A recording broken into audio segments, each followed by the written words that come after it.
Hey everyone, it's 10 Types, and today we're going to be talking about single prize Pokemon and specifically single prize decks in the Pokemon TCG. Because if you didn't know, EXs are, or multi-prizers, are generally the best decks in the game, most of the top decks. However, they're not most of the cards, right? They're more rare, there's less of them.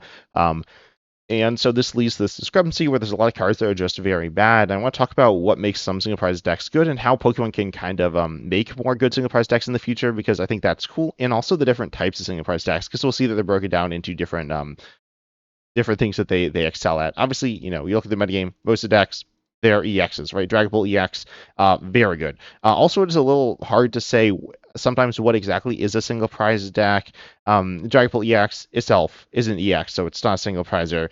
But you have Drakelook, you have a lot of single prizers in decks, especially because you need single prizers to evolve into multi prizers. So I still don't think anyone would really say Dragon Ball EX is a single prize deck, but if you get into a deck like maybe Terra Box, where the main Pokemon is Noctowl, which is a single prizer.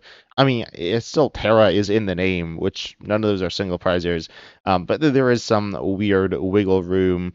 But ultimately, I wouldn't say a single prize deck has to play all single prizers. Like if we look at Sloking here, Sloking is going to be running Pheasant Dipty EX, also Squawkabilly EX here in this list, and Latias EX. I still say, it's a single prize deck, but if the main Pokemon is an EX, then it's not a single prize deck.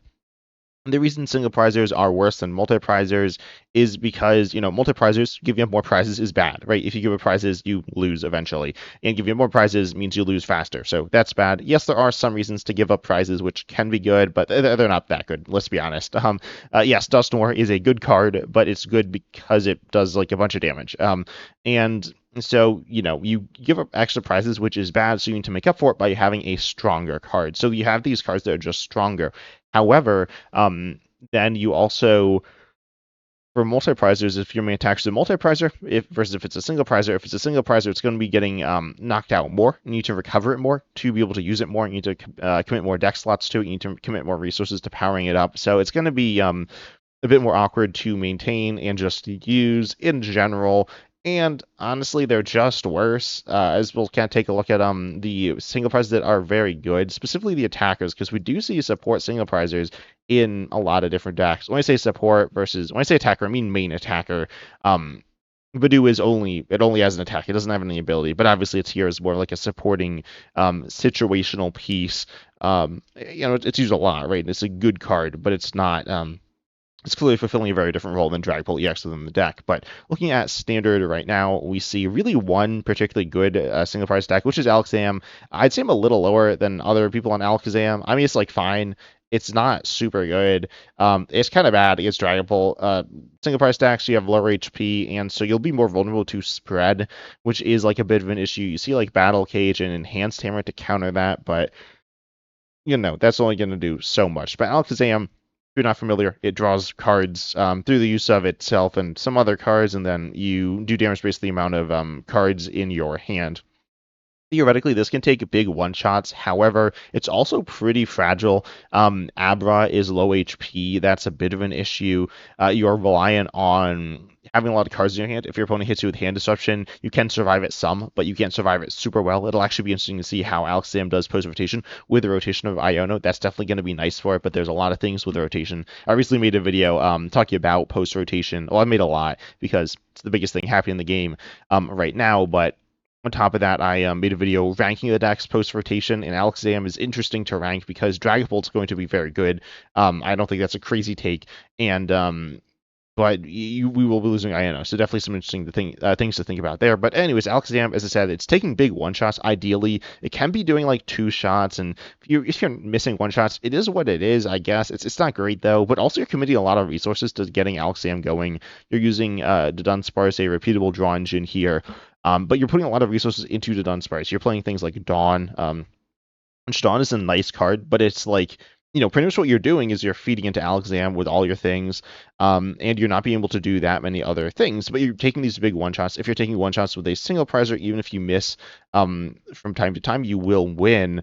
So that's where Alakazam becomes very strong, and as we take a look at different single prize decks, we'll see that something like Alakazam, a deck that is a little squishy in terms of, I mean, yes, it has lower HP than every multiprizer in the format, as far as I'm aware. Yeah, I'm pretty sure the lowest is 160 with like Squawkabillion and things like that. But you are going to have weaknesses with your hand and your previous evolutions, and you need to like set a lot of things up. Also, there's like a bunch of evolution single prize stacks, and those can get kind of sketchy. But if you're able to pull things off, you are very powerful, but it'll just be difficult to pull things off a lot of the time, unfortunately. But then we have some other like okay single prize stacks in standard right now. I will say, okay, I mentioned Sloking. Sloking is kind of sketchy. This one is inconsistent. We see some decks like this. This is, kind of like Alakazam in that what I was describing. Okay, it's not very similar to Alakazam, but it is a card that requires a bunch of setup. Sloking, you discard the top card of your deck. You copy a non-rule box attack there. And so this can do some really nasty stuff. You can pair it with Cure, that's the main one, which allows you to do a ton of spread damage, which a lot of decks just aren't really prepared to deal with. Though a lot of decks are prepared to deal with it, so it's okay. I mean, it's good. It's good if you pull it off, but it's a little bit difficult to pull off there. Also, Kyurem has this like ability which like counts as colorless, which is like really funny. I've like not really seen this matter, but it is funny. Tell me in the comment section if you've played this as a tech card post rotational Lost Zone. I'd be really interested in hearing about that in the comment section, because I mean it is very good if it's one energy, right? So anyways, Kyurem is cool with Sloking, and you're able to do some fun stuff. And honestly, single prize decks are fun, partially just because they're single prize decks. We can do some really crazy things with some of them as well. You have a bunch of other attacks that are like okay, they can take big knockouts and they can do some different things. But for the most part, you're a deck that is awkward to use, to say the least, but you can be very powerful if you pull it off. But you need to pull these crazy things off to keep up with these multi-price decks, but you don't need to get it every single turn. So this, like Alakazam, is doing these big crazy things, but it's not going to be so consistent here. And consistency is something you want in the Pokemon TCG, because like obviously, right, you want to be able to do your thing. And yeah, if you played single price decks, you know that there are definitely some where you're just going to kind of be sitting there not doing anything in some of your games, which is unfortunate, but it is the way that it has been and is. Then we have Festival Lead. I actually haven't played Seeking Festival Lead. I'm not going to lie. I've only played it with Dipplin Thwacky. I might have tried Seeking Festival Lead a little bit, but I don't know. I feel like I just haven't really messed with it. I don't know. For me, it seems like Dipplin's better. But anyways, this deck also is like, funnily enough, and somewhat notoriously like broken in a bunch of like weird formats.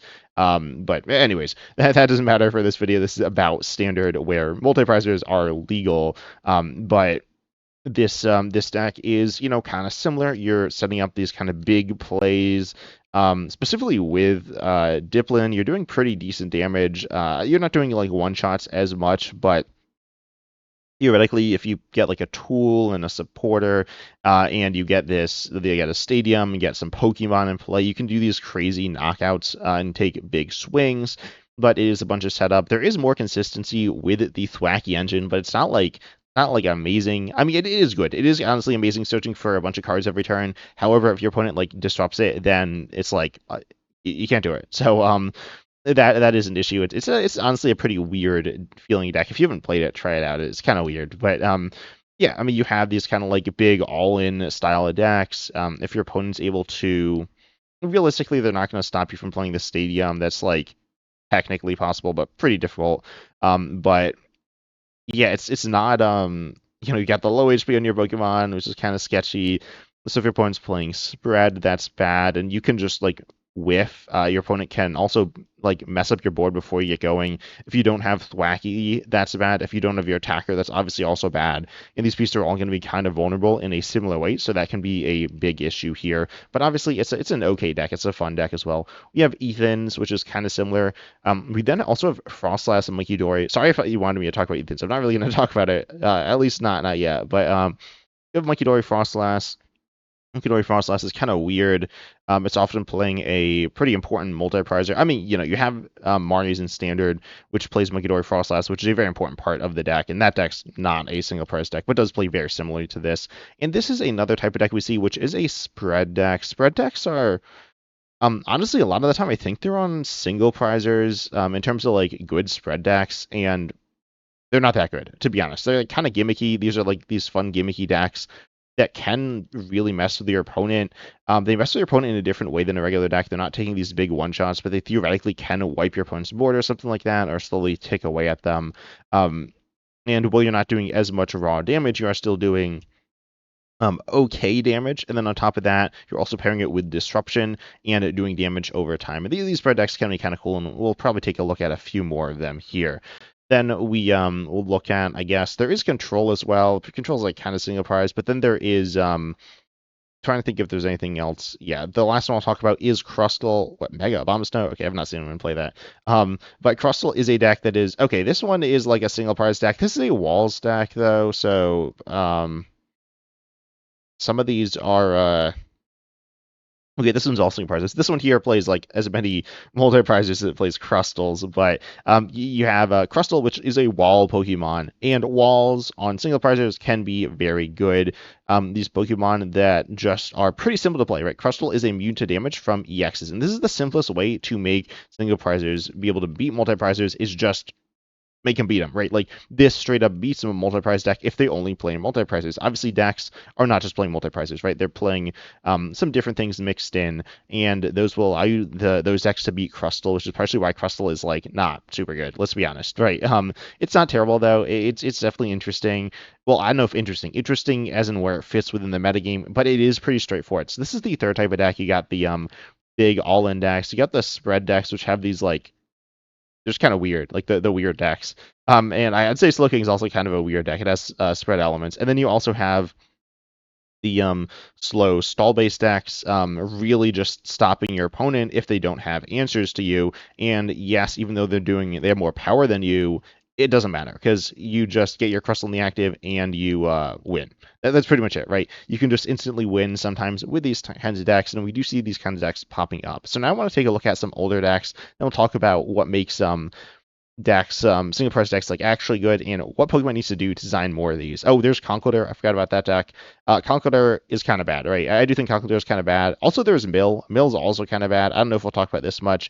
Mill's mostly on single prizers. Mill's like generally kind of bad because milling, by the way, if you didn't know, is discarding cards from the top of your opponent's deck, which is, if you can't draw any cards at the beginning of your turn, then you lose. So you can deck them out, and then they lose. That being said, you're going to be milling like 4 every turn or so. That's pretty common. Most of like the quote good mill Pokemon are milling 4. This one mills 4. Durant mills 4. Wiggshield mills 4.5 on average. And yeah, milling 4 every turn. If you do this, and their opponent also draws a card every turn, that's 5. And then if you're getting knocked out every turn, which is pretty fair for a single prize deck, then that's going to be 24 cards. Yes, things can like kind of change a little there, but that's like not winning you the game. Yes, they're drawing cards at the beginning of the game and prize and stuff, but like your opponent's still, you're going to be like a good chunk of turns off. So generally, Mill's going to be paired with the disruption, playing to really heavily disrupt your opponent. And they also do discard resources from their decks. They are actually losing stuff, which is pretty meaningful as well. But for the most part, Mill is kind of bad within the recent history of the Pokemon TCG. Great Tusk is definitely the best of the Mill decks, and it's not that good. But then we have Conkeldurr as well. Conkeldurr is a like a kind of gimmicky deck. It doesn't really play any energies. It doesn't need any energy to attack with, so it can spend energies on like enriching energy if it wants. And then it uses it does like decent damage, but it doesn't do crazy damage. It does 250. You can boost this with Binding Mochi, should be doing 270. And then wait, what? No, sorry, Binding Mochi to do 290. And then you have Brute Bonnet do an extra 10, so you can do like good damage. And then I guess with Kieran you can like take one shots, which is cool, but it's either kind of gimmicky or just kind of mediocre.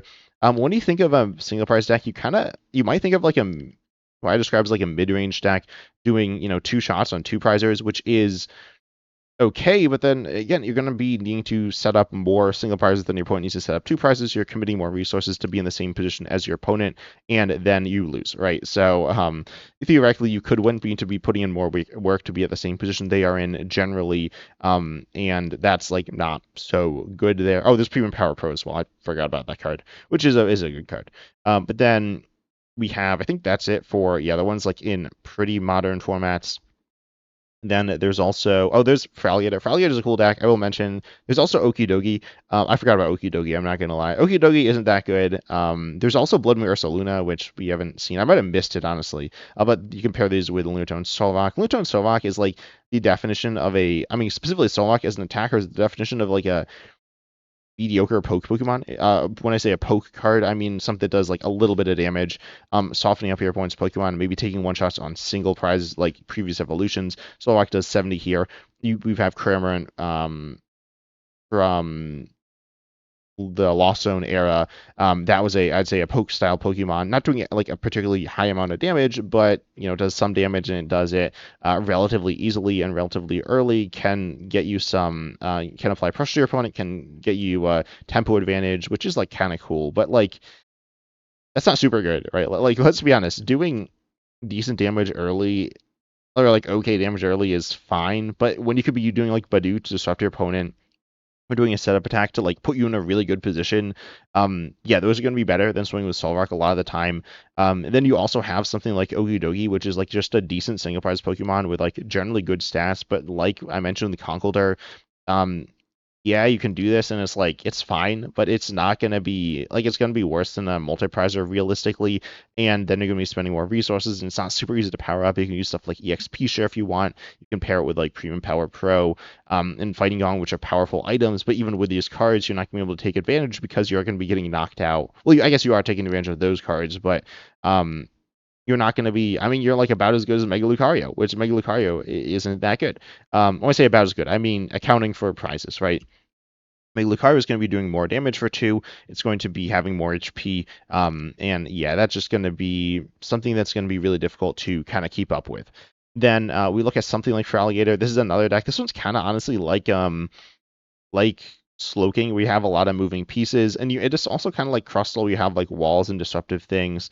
Ultimately, disrupting your opponent with single prizes is a way to win because you are behind. And if you are able to disrupt and then like spread, that can be a way to win. But it is going to be complicated. You need to kind of be able to outmaneuver your opponent, be able to make sure that they kind of run out of resources, like switching cards and ways to get through your walls and things like that. And if they have ways through them, you presumably lose. You'll be giving up prizes early probably, and then if you give up any prizes later, you'll lose.